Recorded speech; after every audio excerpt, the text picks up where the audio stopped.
Bonjour les enfants, c'est papa. Mon mur est un asile psychiatrique à ciel ouvert et ma salle d'attente est toujours bondée, les enfants. Bienvenue à la clinique. J'étais en train de penser à toi, Stevie. Steve Fa, la petite poulette. Après, tu vas dire que Valsero a gâché ta vie, n'est-ce pas? Après, tu vas dire que c'est moi qui a gâché ta vie. Alors que tous les jours, tu maudis ton âme, toi-même. Alors que tous les jours, tu as soif de pouvoir, tu as soif d'existence, tu as soif de se faire voir, pourrit ton âme tous les jours, Steve Fa. J'ai encore regardé ta vidéo où tu dis que les Camerounais, quand on se lève pour dire que non, il y avait quoi avant, il faut qu'on comprenne qu'avant, il n'y avait pas le wifi à l'aéroport. Ça s'appelle chercher la malédiction avec la torche, Stevie.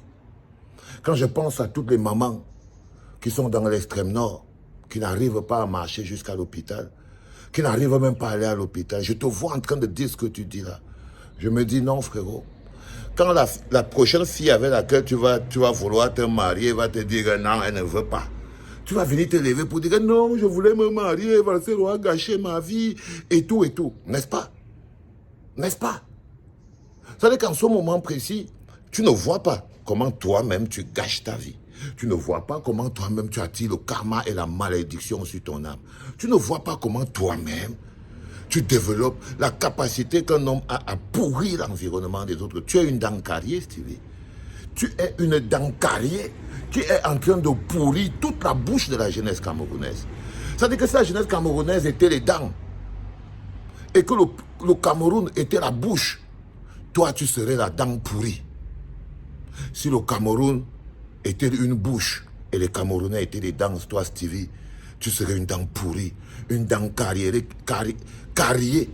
qui fait sentir la bouche comme les toilettes.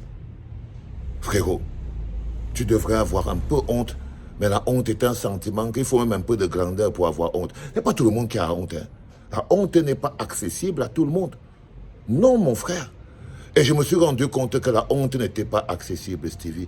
Tu es un homme qui est tellement... tu as tellement souillé ton âme que même les petits sentiments qui nous font savoir qu'on est encore des hommes, la douleur, la tristesse, la honte, la peine, tu ne connais plus la honte, tu ne connais plus la peine. Et c'est dommage pour une âme qui ne connaît plus la honte est une âme condamnée à la perdition.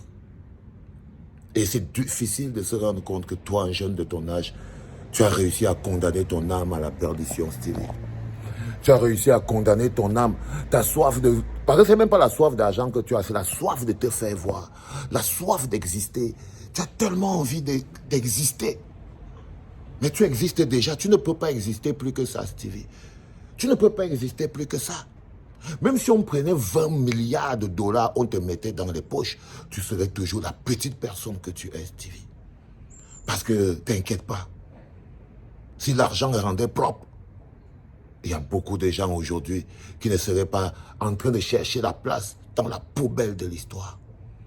Si l'argent était la clé qui ouvre le cœur et les âmes des hommes, je te promets qu'il y a beaucoup de gens aujourd'hui qui seraient en train de faire popo dans la bouche des hommes. Non, l'argent n'a pas ce pouvoir. C'est une illusion. Ce que tu essayes de faire, c'est de te faire voir. J'ai regardé aujourd'hui un reportage des femmes qui sont enfermées à l'hôpital parce qu'ils n'avaient pas payé. Elles étaient enceintes, elles sont parties à l'hôpital pour aller accoucher. Elles ont été enfermées là-bas. Il y a des enfants qui ont 6 mois, dont la femme est enfermée à l'hôpital depuis 6 mois parce qu'elle n'a pas accouché. Elle n'a pas l'argent pour payer. Elle n'a pas l'argent pour payer. Elle est enfermée avec l'enfant qui est un innocent. L'enfant a déjà 6 mois. L'enfant a déjà 6 mois. La femme est prise en otage à l'hôpital. J'ai regardé cette vidéo et j'ai cherché le rapport. Je me suis dit, est-ce que Stevie pense que la mère, si, elle a besoin du wifi? Parce que tu vois, avant, quand une femme partait à l'hôpital pour accoucher, Stevie, elle accouchait d'abord. Elle accouchait d'abord. On s'assurait que l'enfant et la mère sont rentrés en bonne sécurité. Il y avait les PME, il y avait les maternités, il y avait les petites couveuses, il y avait la prise en charge. Il y avait la prise en charge avant.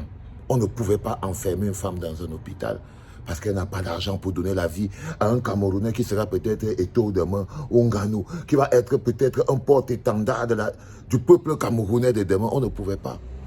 On ne pouvait pas. Avant, on avait du respect pour la vie des enfants. Avant, l'enfant, c'était quelque chose qu'on savait que c'était l'avenir. On assurait son éducation. On se bagarrait pour que son éducation soit assurée. Ça ne souffre de rien. Avant, on s'assurait que sa santé ne souffre de rien du tout. Avant de penser à autre chose. Donc l'État était d'abord au service des enfants. C'était la femme et les enfants d'abord. Avant, on ne pouvait pas enfermer une femme dans un hôpital, Stevie. On ne pouvait pas. Quoi qu'il arrive, ce n'était pas possible. C'était pas possible. C'est de ça qu'on parle. On ne parle pas du Wi-Fi, frère. Peut-être que ton cerveau bug.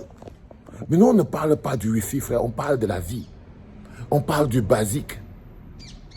On parle de ces petites choses qui nous font la fierté d'appartenir à un pays, qui nous font savoir que nous sommes les membres d'une nation, d'un pays, que nous payons des impôts quelque part et que nous faisons partie d'une famille. C'est la responsabilité.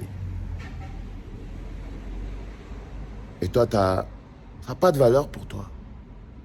Il faut que tu te moques de la souffrance. Je voulais juste te dire qu'à l'heure du karma, frérot, je ne veux pas entendre que Valsero a gâché ma vie.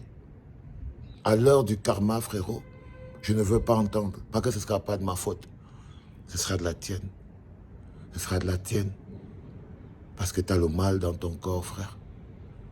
Allez, que pour la femme qui va se marier avec toi, mon Dieu, je suis tellement inquiet pour elle. Parce qu'elle ne sait pas que tu peux la vendre aux femmes là pour te faire voir. Oui.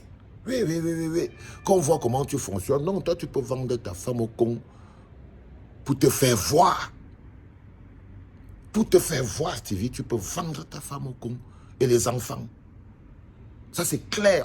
Je ne peux pas douter de ça. Si on me dit un jour que Stevie a vendu ses enfants aux femmes là, moi, je ne veux pas douter de ça. Oui. Parce que quand tu n'as plus d'âme, quand tu ne connais plus la honte, il n'y a plus rien qui te dérange. Tu ne ressens plus rien. Oui. Donc, il faut que celle qui s'apprête à se marier avec toi, là, surveille d'abord bien les enfants. Parce qu'on ne sait jamais. Si ce n'est pas elle-même que tu vas mettre devant parce que tu veux te faire voir. Ce serait peut-être les enfants. Mais ils ne connaissent pas la hauteur de ton gros cœur. C'est dommage pour toi, mon frère. Ce n'est pas moi qui a gâché ta vie. C'est toi-même. C'est tes papas.